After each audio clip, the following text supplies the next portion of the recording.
Welcome, everyone. This is the third episode of the Unbanned Podcast, and we're here to say, unban Murderous Rider, or I guess just make it legal now because we want to play with it right now. My name's Jake, and I have Justin. Yo. And Jordan.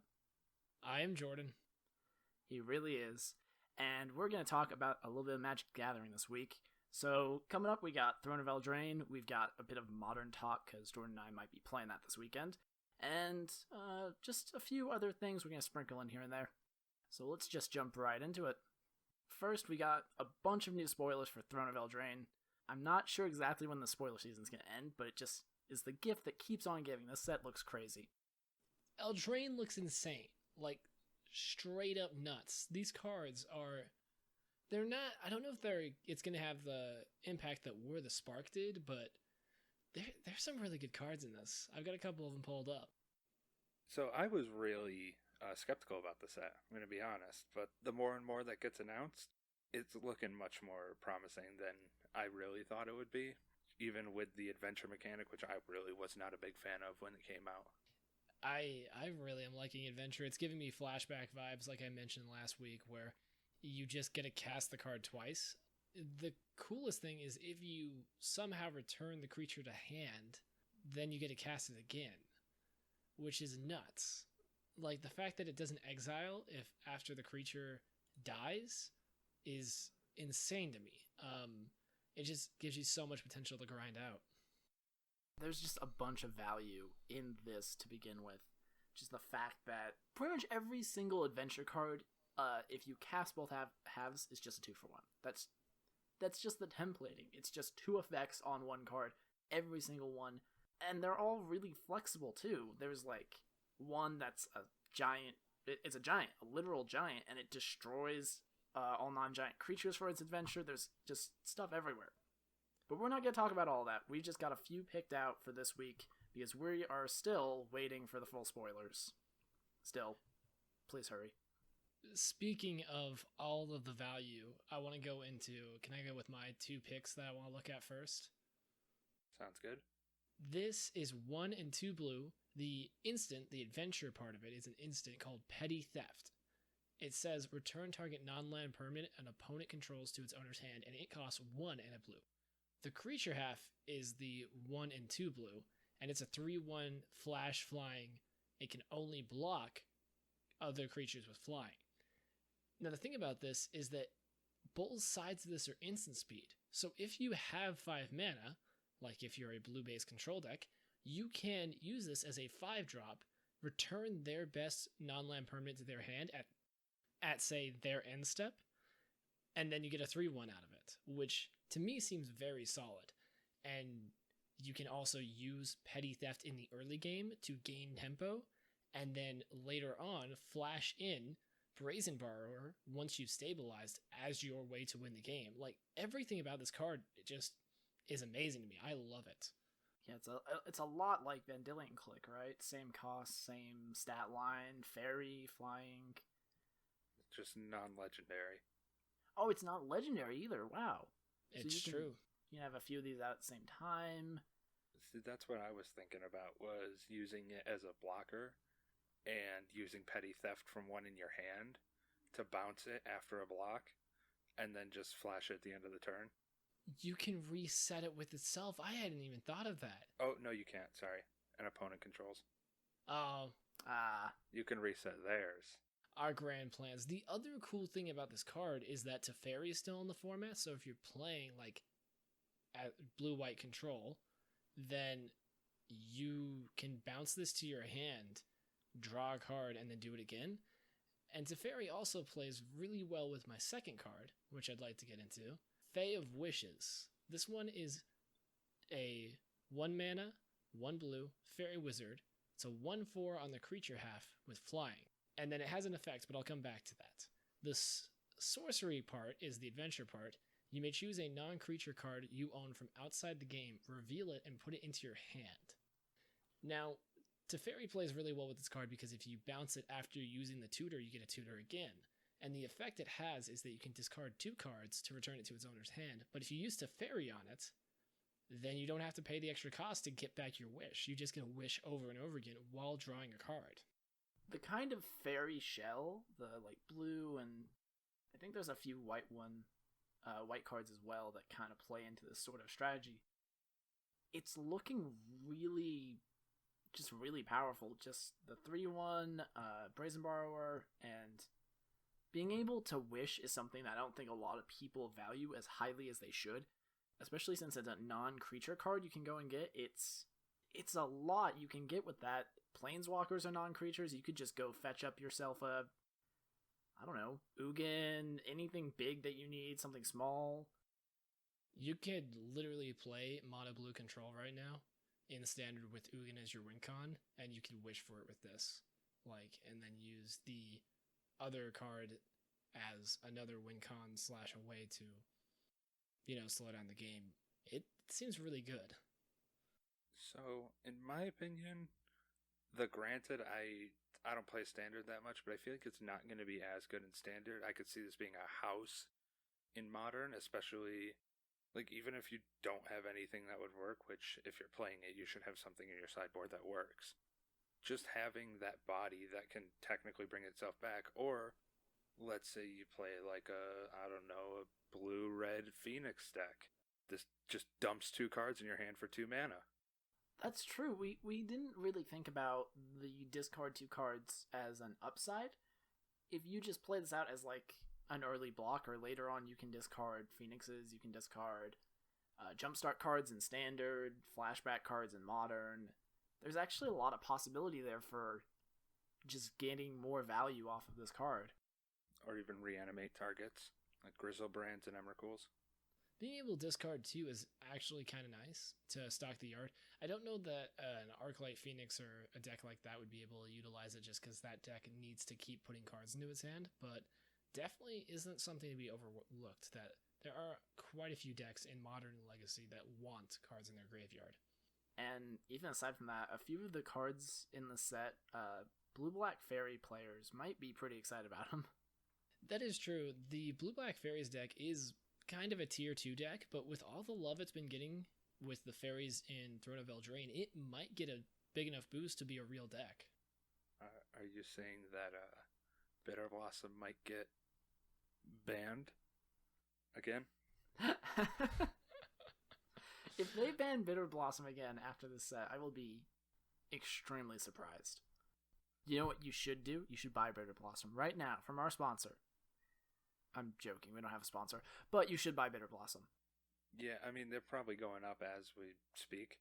I think they were $50 last time I checked. It's insane how high they've actually gone up. It doesn't seem like something that is out of the ordinary when a tribe gets mentioned in anything. All their lords and their support cards get bought out, instantly, it seems like. I'm just waiting for someone to make mono black tokens work with Ayara. I'm looking at the card, I think that's how it's pronounced, Ayara, who is the card I was excited for last week. She says anytime she or another black creature enters the battlefield, each opponent loses 1 life and you gain 1 life. And then you can also sack another black creature and draw a card. Also, she's an elf, so she works with the black elves. I think it looks good. Yeah, just to slightly go with that idea real quick, there was a card that was actually just spoiled that works perfectly with her as well. That's just a 4-mana 1/2 that says when you draw your second card each turn, you create 2 1/1 black rat tokens. So. Oh, dang. That card also works with my beloved Piper of the Swarm. Exactly, yeah. There's a lot of tribes being pushed right now. I'm going to take all your stuff. Mono black rats in standard. It's real. You heard it here first. Well, the card I was talking about is red, so we're completely, but still. Rakdos rats. We got this. Rakdos rats it is then. Rat, go. Try it again. It's not, go. It's not happening. Ratdos. What? Ratdos. Ratdos. Got it. So, I mean, tribal synergies aside, I'm just looking at this and I just am continually looking for new cards thrown to Modern. And this set has a disproportionate amount of them that are just insane. But the biggest one that I've seen so far is still Drown in the Loch. Okay, so it's a blue-black for an instant. You choose one, counter target spell with converted mana cost less than or equal to the number of cards in its controller's graveyard, or destroy target creature with converted mana cost less than or equal to the number of cards in controller's graveyard. So basically what this says, in Modern, where you have fetch lands, is counter target spell for 2, destroy target creature for 2. And I am waiting for anyone to tell me that is incorrect, because I don't see how you can argue it. It's insane. Yeah, for the most part, you are definitely correct here. I was thinking you turn 1 Thought Scour and then turn 2 have a counter spell. Oh, yeah, no, I remember seeing that card. Thing is nuts. Well, I thought they said they weren't going to print counterspell. And this is conditional counterspell, but it's still basically counterspell.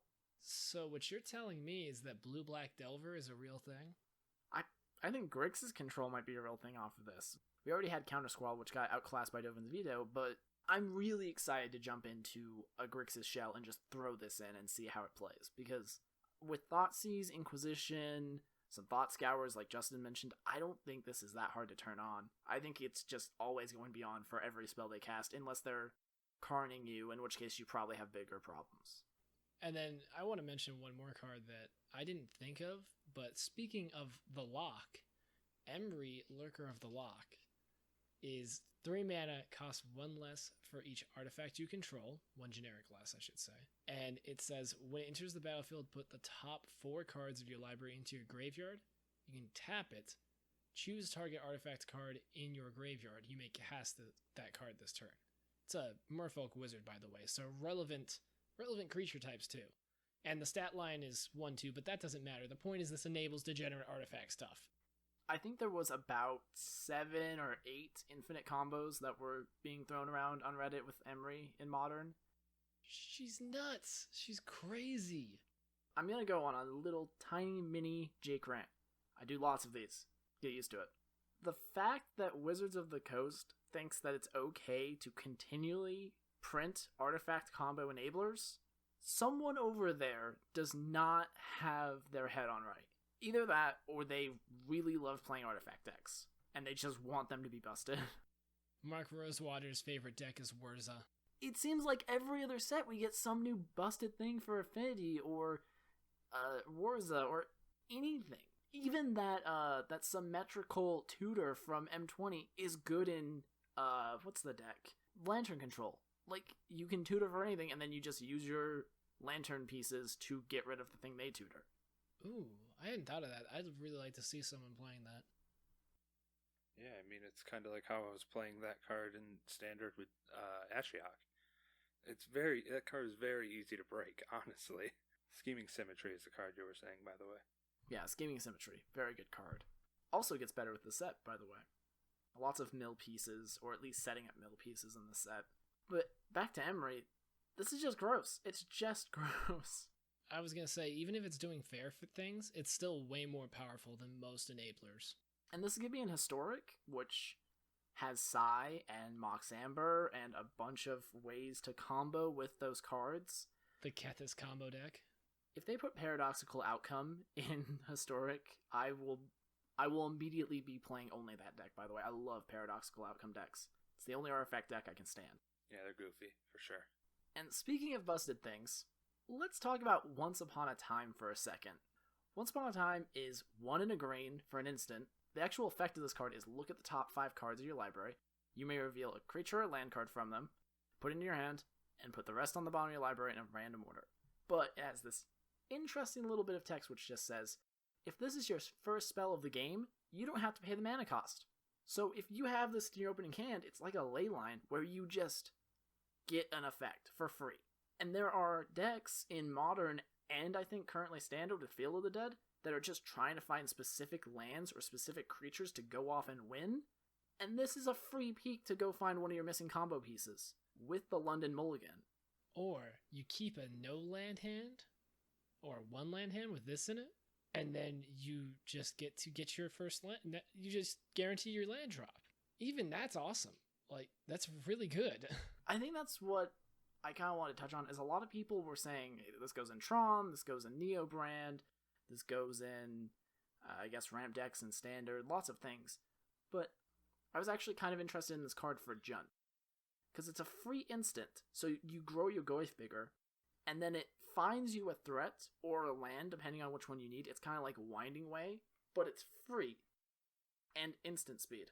I don't know if I agree with it being good in Jund, but I think people may be underestimating the number of decks this is good in. Definitely, like, Hardened Scales likes this a lot, and I don't like Hardened Scales, or Entron likes it a lot, and I don't like either of those decks having that. It just makes me think, like, hey, do you like being on the draw twice? I'm just gonna draw 2 cards. Don't worry about me. Yeah, they do their first turn, they play their land, and, like, I don't know what they could do to you. Or they, like, thought scour themselves. And you're like, alright, end step. I'm just going to take this creature off the top of my deck, put it in my hand, and then draw for my turn. It doesn't take any mana. Yeah, like, Elves, I think, would love this card. Elves? I think Elves is a really good fit, too. So we got at least 3 Modern decks that are interested in this card. It seems great. Can you imagine if they actually played, like, Wirewood Symbiote, like we actually had combo Elves in Modern? That's legal in Legacy. That sounds good. Yeah, we're talking about Modern and Standard here. Other formats are going to love this. Find your Dark Depths, find your Thespian Stage, the sky is actually the limit. Find your Wasteland. Yeah, the sky is actually the limit with this card. Legitimately. Using this card in Temur Phoenix, you can turn 1 a Phoenix. Well, it does put the rest on the bottom. But what you can do is you keep a hand that has 1 land, and then a Gut Shot, and then the 1 mana card that it lets you rummage, right? So you go into your deck, 5 deep, get a Phoenix, play your land, rummage, Gut Shot, turn 1 Phoenix. I think you could also just use it in... Because it says cast. It says cast on it, right? Yeah, you can cast it without paying its mana cost. So it's harder to turn on a Phoenix. It has to be your first card, but it does increase your spell count for the turn. Yeah, and obviously that's super narrow, but at the same time, it is kind of showing how degenerate this card can get. Yeah, it's a little Christmas land, but I don't like that it's possible, and Neobrand is a deck and is still out there, and if this card makes that deck more consistent turn 2 kills is the last thing we banned out of Modern. Now we're going to have to ban consistent turn 0 kills before your opponents actually got to play a land. Well, with Neobrand, they normally don't kill you on turn 0. They can, but it's rare. They normally do kill you on turn 2. If they combo off and do their thing, on turn 2, they will kill you. That's the turn where they're most likely to do it, too. Go on with, what's your stuff, Justin? Tell us the cards. Alright, so my 2 quick choices here are, first of all, Budget Prismatic Vista. I like how I'm already seeing a card that is not even half a year old, has a budget version of it, in Fabled Passage. So it's just a land that taps and sacrifices itself, and you search your library for a basic land card and put it onto the battlefield tap, shuffle your deck, and then if you control 4 or more lands, you untap that land. So yeah, kind of like a better Evolving Wilds too. Yeah, it's better Evolving Wilds, but worse Prismatic Vista. I mean, I like the card. I think it could be good in certain decks, especially like I could see it going in Titan Shift, because you want to try to find mountains anyway to turn on your Valakuts. It's true too. Yeah, that could be useful. I'm waiting to see a deck that is just playing like 4 Fabled Passage, 4 Prismatic Vista, and that's their entire fetch base in Modern. I like the idea of that. I honestly do. Maybe that's what they're trying to do. Maybe they're trying to just make it so that you don't need fetch lands anymore. The only issue I have is that this situation probably leans towards snow mana, because that's what Prismatic Vista is using to enable right now, is just go and get your snow lands. And we'll talk more about this in a minute when we get to Modern, but I am not a fan of snow right now. You're right, we'll come back to that. But Justin, go on with your next card if you're ready. Yep, and then my second card is, well, to put it simply, it's makes Opt a bolt. So it's Ironcrag Pyromancer. It's 2 in a red for a creature human wizard with power and toughness of 0/4. And it says whenever you draw your second card each turn, Ironcrag Pyromancer deals 3 damage to any target. So it's a little high for burn players, but I think just some kind of weird, like blue, red, or Grixis mid-range deck that, like I said, can just play Ops as lightning bolts that also draw you a card seems really good, especially since this dodges bolt itself. Did Opt rotate? No, they actually just printed it in this set. Yeah, they reprinted it. Wait, it got reprinted in Eldraine? I didn't see that. It was going to rotate, and then they reprinted it right into Eldraine. But what you're telling me is that I still get to play Opt, and now I can use it to kill people. Yes. This is fantastic. Sign me up. I'm building this deck. Yeah, I thought of it with Electrolyze as well. Like, your Electrolyzes are 5 damage and draw a card. That's pretty good, actually. Like, if you can protect it, I feel as though you could play a red-blue tempo strategy with this in Modern. That could be fun to mess around with. I don't know, because it is a 3 cost. I don't know if that's efficient enough for Modern, but definitely could be a fun deck to play. Like, sadly, I see it being better in Modern than in Standard because Lava Coil is going to be in Standard the whole time it's in Standard. So it's going to be a little sad that it's going to be a lot less effective in Standard. But I could legitimately see like Remands now are bolts as well. Oh. Ooh, that's fun. Yeah. If you opt into a remand or Cryptics have 3 modes on them. Oh man. There's a lot of value there, and I'm excited, but I'm also disgusted. I wanted to say really quick, I don't think it getting hit by lava coils is as big of a deal as you think. People aren't playing as many lava coils as they were 8 months ago, before War of the Spark and all that. Lava Coil is still probably the best removal spell in red. It's just kind of ineffective against some of the decks that are being played, and I don't think 4 toughness is as big. I think the toughness is actually relevant. I think it's the exile that people don't care about. Yeah, I see what you're saying. You can just play Lightning Strike and it basically does the same thing. But yeah, I'm just seeing a lot of goofy interactions with this card. Like, you know what else goes right on curve with this in Modern? Howling Mine. I hate you right now. So you go turn 2 Howling Mine, draw 2, immediately bolt on. It's any target too, so it gives you repeated removal. It's so good. That's a freaking cool combo. That seems really nice. If anyone listening to this cast ever plays Howling Mine into Ironcrag Pyromancer against me on anything, you're no longer allowed to listen to the podcast. And if you want to, I just keep thinking of more combos. It's like you could be really dirty and ramp using your Howling Mine by playing it with Springleaf Drums so your opponent doesn't draw off of it. Because Howling Mine specifically says if it's untapped, you draw an additional card. Huh. You could break the symmetry if you want to. I mean, the current Howling Mine and Owling Mine deck does just... I had to stop there because they play Nintoko Owl for the Owling Mine combo, and this is a redundant piece, isn't it? Essentially, yeah. And they already play red for Lightning Bolt and all that? Or is it mono blue? Yeah, most builds of Owling Mine are Jeskai color, I believe. And if they aren't, you could easily make it Jeskai. I can't remember off the top of my head, but that seems like a lot of fun. For the memes, somebody build that. If no one else does, I'm going to get my loan account and go get it. I will. We'll do a 3-way tournament where we all just play Owling Mine. And one last funny thing you can do with it is Revitalize becomes Lightning Helix. That's funny. That's really funny.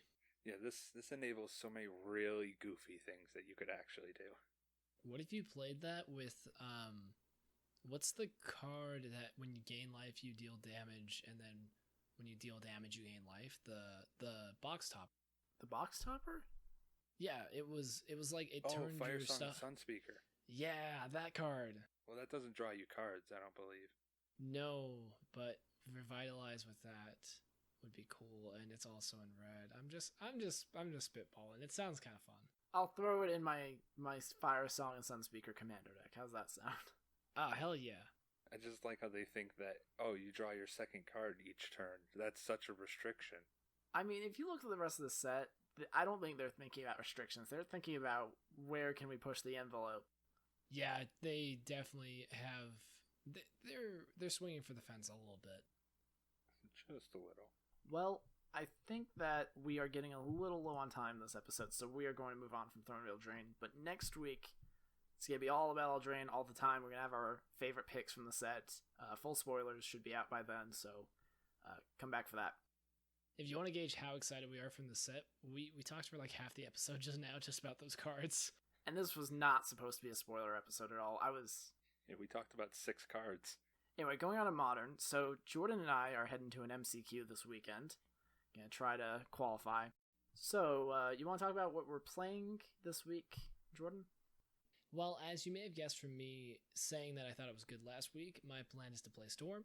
I've got my list together. I'm sitting here goldfishing it with myself today and rereading the primer and everything and practicing it to make sure that I can actually play the deck well, because I haven't played Storm in a hot minute. Been watching a lot of Caleb Shearer because he pretty much plays Storm at every tournament and is kind of just a master of the deck. Good person to watch if you want to get good at Storm. I think it's a good choice. I still stand by what I said last week that just the meta right now doesn't seem very good against stack-based combo, and Storm especially, where you just constantly have to keep that deck in check somehow, or else they will combo off and get you. It's kind of crazy looking at some people's decks, because they still seem to be stuck in this, like, grindy stop Stoneforge mode, and they're only just barely starting to adapt to Burn being giant, Titan Shift running around, Storm coming back. People are slow to adapt in Modern. I don't know if you've maybe heard this before. That was sarcasm. Are they though? Are they really slow? Justin, you're not going to an MCQ this weekend, but I'm kind of curious because you're not someone who normally plays a lot of Modern. What would you play if you were going to the tournament with us? Do I have the choice of any deck or ones that I have built? Let's do both. Let's start with what you would play just from your collection. Because from my collection, since most of my decks really aren't that good, I might, like right now, honestly, like I saw it at the FNM, I think it was 2 weeks ago. Bogles doesn't look half bad. Like it looks like a fun little gotcha deck right now. Like one that probably wouldn't completely win, but I think it would do successful. Bogles doesn't seem like a terrible pick. It really doesn't. The fact that Jund is like as big as it's ever been kind of hurts you a little bit, but people tell me that the Bogles matchup against Jund is supposed to be bad for Jund. I don't know how that works, because they are literally the only deck in the whole format that seems to run 4 Edicts main board, but they say that Bogles is supposed to have the advantage there. I think the biggest reason is you have stuff like 4 ley lines main board, 3 or 4 usually, so it turns off Liliana, which is Bogle's biggest problem. And also, like with me, I run Pithing Needle or Sorcerer's Spyglass, which is also printed in Throne of Eldraine. And like I've had my answers for Edicts especially, and now that Wizards is going gung-ho right now with Edicts, it's made me scared to play it, but it's also making me realize that people think the deck's dead because they've printed so many Edicts. But honestly, I think it's made it better because nobody really plays them. Like, Liliana's the only Edict, but that's also played because it's just a good card. And you do have ways to get around the other options that people had to stop the deck, like Engineered Explosives or Ensnaring Bridge is another way that I've seen people stop Bogles while they wait to find a way to win the game. And Bogles does have access to ways to deal with those cards. Yeah, I've always run 2 to 3 Nature's Claim in sideboard, so I've never, like, I've had problems with them, but I've never had, like, major issues.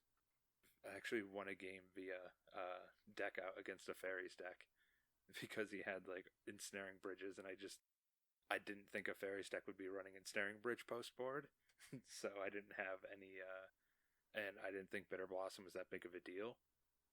Yeah, I would definitely not underestimate Bitter Blossom. I did that once as well, and I got hit for 10 in the air. Well, that's the good thing, is that Bogles actually runs Spider Umbra, so it can stop, and it also runs Daybreak Coronet, which gives it Vigilance. So I've never seen the Fairies deck as being a huge deal if you can establish your deck itself. Like if you can go turn 1 Spider Umbra, turn 2 Daybreak Coordinate. I'm not saying you're going to win every time against fairies, but you've got a really good chance at that point. It's a war of 2 tier 2 decks that I don't think many people have thought about. But as far as Bogles being good right now, I definitely think that when people are trying to play fair things, a lot of time it's a good idea to just hit them in the face really hard and burn, infect, Bogles, all decks that I would consider picking up, just because when your opponent's trying to play kind of slow, you just punch them right in the face, and then, yeah. Yeah, for sure. The best way to stop a Stoneforge deck from putting a Batterskull in turn 3 is punching him in the face for 5 on turn 2. The amount of Batterskulls that I've just outsized with microwaves is hilarious to me.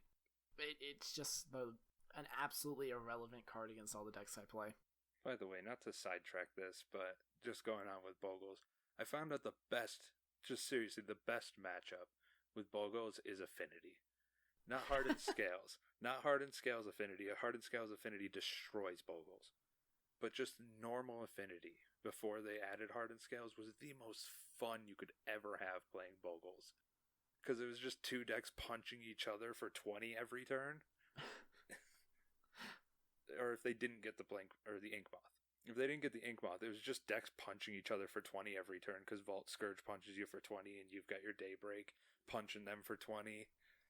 It was just like never-ending fun when I played against it. It's a life change of 40 every single turn. Pretty much. Like, you think that's a joke, but it's kind of what happens. As long as they don't get their Ink Moth, and as long as the Bogles deck doesn't either draw removal or keep hitting. As long as the Bogles deck doesn't draw removal, or if it hits a, Ethereal Armor. If it keeps hitting those, then the game just gets out of hand. Obviously, it can also swing the other way around for Affinity. I just think it's always a fun matchup to play Affinity versus Bogles. Alright, Justin, so you're very high on Bogles, but if you could play anything, what would it be? See, that's the tough part, because I'm not really I'm not good with the meta. I'm never a really good meta player. I'm usually just play what I want to build. Didn't you have that Astral Drift deck running around? Well, that one, honestly, is a good idea. Living Death doesn't seem like a terrible idea, because it goes along with the idea of people thinking Bogles is dead because they printed so many edicts. People think graveyard decks are dead. I'm pretty sure they think they're dead because of Hogak being gone. And Faithless Looting. And Faithless Looting, yeah, they're going to think graveyard decks are gone. So honestly, Living End with the Crushing Footfalls sideboard seems really good as well, because it's just a good gotcha for most decks, like Jund. I think that could actually knock it out really well, or it could knock Jund out really well. It doesn't, like, Jund has its answers, but it doesn't have as good of answers as I think it should, even though it has the Inquisitions and the Thoughtseizes. So, I was going to play Jund before, well, I'll get to it in a second. I was going to play Jund, and the amount of lists I saw when I was researching from other Jund players that had basically 0 graveyard hate sideboard is insane to me. Exactly. Nihil Spellbomb is a very low cost card to have in your sideboard, and the fact that people are just not playing it is hilarious. Play graveyard hate, people, you're going to get got. You're going to be sad. Yeah, the Dredge player is going to laugh at you across the table. I really do wonder why so many people are cutting graveyard hate, because I'm still seeing Dredge decks. Like, they aren't the most common, especially since they lost Faithless Looting. Maybe people are thinking that Dredge has to, like, reconfigure itself to really be effective now. It kind of already did. I've seen some Tomb Scour lists, some, like, Vengevine lists. A lot of people are still playing them. They're just still tuning them to get them to where they need to be. Just looking at Goldfish, there's a Dredge deck number 3 in this LatAm Magic series, literally right here. Yeah, I'm looking at that list as well, and they just took out the Faithless Lootings and replaced them with 4 Tomb Scours, and I honestly don't think that's any worse. It enables your dredging. It's really close to being better, isn't it? 5 cards is more than 2. You don't get a dredge off of it, obviously. Yeah, you don't get to dredge off of it, so it's a little bit slower, and also it doesn't refill your hand with other cards. That's true. I mean, if all you need is to get a dredge card into the yard, Tomb Scour will do it for you. Yeah, I think that's just the I guess you could almost call it equilibrium, but it's really not, where if a card gets banned or unbanned, what'll happen is everybody will just overhype it or just go, oh, that archetype's dead every time. Like, I think I've seen this so many times at this point, like Jason Bloodbraid unbanning. Everybody's like, oh, let's throw these in every deck we can. Let's make Temur list with both of those cards in it. And it just wasn't working, and now Bloodbraid's only played in Jund, and Jace is only played in, like, blue-white control. It always takes people time to figure out where to put cards when they're unbanned, and after a card does get banned, it seems like it takes, like, half a year for people to recover. And then the same goes for a banning. Like I said, Hogak, Faithless Looting get banned. Oh, graveyard decks are done. Don't worry about them. Take all 6,000 of your ley lines out in your GP. Take out your Nile Spellbombs, whatever. Rest in peace. Decks are done. Can't do it anymore. And then Living End and Dredge are just gonna laugh at you as you're wiping your opponent's Bob and 3 Tarmogoyfs, and they have nothing left on the board, and you've got 16 power and creatures looking across from you, or 3 prized amalgams come in from their graveyard, and you're kind of just looking at them like, I can easily get double blocked here. My Goyf can get double blocked way too easily here. I mean, or you could end up sitting across from me and I go, oh, I don't even have to take Passing Flames out. There's no way he's not playing Graveyard Hate. We got this. That too, yeah. Like Storm and whatever's left of the Phoenix decks. They're gonna love the fact that everyone's taking out their Graveyard Hate. Well, since you mentioned Phoenix, I wanted to add one more thing. You remember when I said I should have buy listed my Phoenixes? They dropped $8. I'm probably gonna sell them this weekend if I don't think I'm gonna play them in Standard. And then new tech Phoenix is now in Storm. I know that won't happen, but it'd be funny.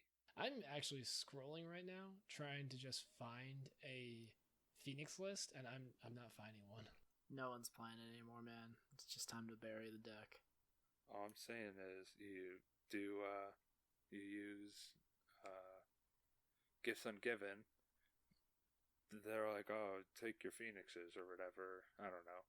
I'm trying to think of goofy ways you could do this, and then you're like, look, I only need the Grape Shot for 3 less damage this time. You play it in Legacy. That's how you do this. Yeah. Maybe I'll hang on to them and just build the Legacy deck. I really want to put together Mono Black Phoenix. I'm gonna start working on it. Like as soon as I get back from this MCQ, I'm gonna start working on Mono Black Phoenix in Legacy. Mono Black Phoenix versus Mono White Death and Taxes. You heard it here, folks. I'm going to play the same deck I'm playing this weekend, I think, in Legacy. What's that? I'm going to play Grixis Death Shadow. Except it's blue-black Shadow in Legacy, because... Also, remind me of Death Shadow after we're done with this Modern talk. I want to do a quick, 2-minute rant. So, I'm playing Death Shadow. I was going to play Jund, but... turns out Jund is expensive, and I'm missing some cards. And then I thought about playing Burn, because I have all those cards too, but I feel like this is the weekend where people are finally going to snap out of it and start running actual hate for Burn in their sideboards. I don't want to get caught by that. But while everyone is keeping the Burn decks down at the tournament, I'm going to be playing Grixis Death Shadow, avoiding the Burn decks that are losing, and murder everyone. That's the plan. Yeah, I mean, that sounds like a pretty good plan. My solution to Burn is to just kill them on turn 3. It's a solid plan for Burn. I find that they usually win on turn 3.5, so if you're on the play, you got them. I mean, assuming the deck runs well. If you get a turn 3 win with Storm every game, you're going to win that tournament. So maybe I can do that. Let's see. All right, Justin. Tell me what your problem with Grixis Death Shadow is. It's not a problem with Grixis Death Shadow. It's more a problem with the player base. And Death Shadow is basically the focal point of this whole thing. People need to let Modern do its thing. I've been on this tangent more than enough outside of the podcast. I just want it to be known to the listeners who don't know me at all, but I have such a problem with the player base in that everybody just immediately asks for a ban on everything. Like Hogak, big difference. But, let's think about it. What was it, a year and a half ago? Death Shadow was everything. Was it a year ago or a year and a half ago? That was more like 2 years ago. A year and a half ago it was humans and then KCI. Okay. Really? KCI? Oh, it was a year ago. Yeah. Yeah. You're old, Wow. Justin. I am, man. Sorry, I dropped my walker today, so I kind of fell on my head and forgot about time. If you want to get into 8 months ago, it would have been Phoenix. And, well, we saw how that went. Yeah, so bannings are necessary. I'm not going to sit here and say never ban anything. They're definitely necessary, but people need to slow down when they say things need to be banned. Like, let me think of the last few cards that, outside of cards that have been banned, people have said need to be banned. And Death Shadow is one of them, where everybody's like, ban Death Shadow, it's broken, this. Ban Hollow One. These are all broken decks. Guys, Modern will fix itself. It does every time. Ban humans, ban Meddling Mage, and other cards in the deck. Calm down, guys. Just let the meta fix itself. And then ask for ban. Let the cards be. Let them settle down. Let everybody figure out how to stop them in what way. And then when you can't stop them, when 4 Leyline of the Void can't stop these decks, then yes, ban them. I'm completely okay with banning a card if it needs to be banned. But if a card is good and obviously it's top of the tier, top tier, Death Shadow, Grixis Death Shadow a while ago, top tier. Awesome. Everybody's losing their mind about it. Ban it, ban it, ban it. This was after Fatal Push got printed, if I'm correct. Yeah, I think before Fatal Push got printed, the thing is, there was the like 4-color Death Shadow lists and some. I think they were playing Grixis back then too, but they had Probe, and that's when people were like calling for the biggest bans on Death Shadow when it was just broken. And Get Probe was the broken card, believe it or not. That was true. That is very true with that. Wait, hold up. You're saying a card with Phyrexian mana was too powerful? You gotta be yanking my chain. You gotta be messing with me. Then we look at humans, where it's like ban Meddling Mage, ban Cavernous Souls. I haven't seen a Cavernous Souls played in it feels like a year. I know it's been not a year, but it feels like forever since I've seen a Cavernous Souls played. Eldrazi-tron was being played as a response to Hogak, and they play Cavern of Souls. But I can't counterspell. It's so busted. Exactly. It's like, yes, it's annoying, but there's answers. I also have a mini rant about this, but I'm going to save that for the things that bug me or I would change about Magic episode whenever we get around to that, because it's a little too long of a talk to have here. To be determined. Okay, sorry about my tirade there. It's just I want more people to know about this. Well, I'll tell you the good thing about a nice rant. It fills time, and we are out of it. So we're going to say goodbye. We won't go over what we're playing, because we just told you. I'm playing Shadow. Jordan's on Storm. Justin is... Are you playing any Magic this weekend, Justin? No. I might play some Commander. I might goof around with some Roshin Meander Commander stuff, but I'm not gonna do any F&M or anything like that this week. Commander is by far one of my favorite ways to waste time. All 3 hours in one game. If it doesn't take 3 hours, it wasn't a real Commander game. Well, we're going to say goodbye for now. Jordan, we got you on Is It Fox on Twitch, Twitter, YouTube. Go follow him. Justin's at Dubious Justin or Dubious Challenger on Twitch. Justin is at Dubious Justin on Twitter, Dubious Challenger on Twitch. I'm Jake the Jackal on Twitch, on YouTube, Wiry Jackal on Twitter. And we actually started a little Patreon, so if you like the show, go ahead and go to the link in the description. We're patreon.com/unbannedcast, and we're going to be putting lots of perks up there. We got 3 different tiers. You can check it out there. We're also going to be putting up all of the deck lists that we talked about on the show. That's my Jund list, my Burn list, my Shadow list, and Jordan's Storm list on there. It's going to be early access for any patrons if you actually want to throw out some money. And if not, they'll be live next week after we're done with the tournament.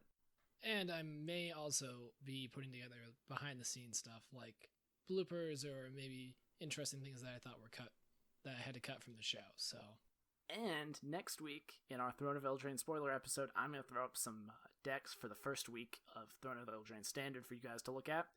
So keep your eyes on the Twitter, go check out the Patreon, and we will see you all next week. Thanks for listening.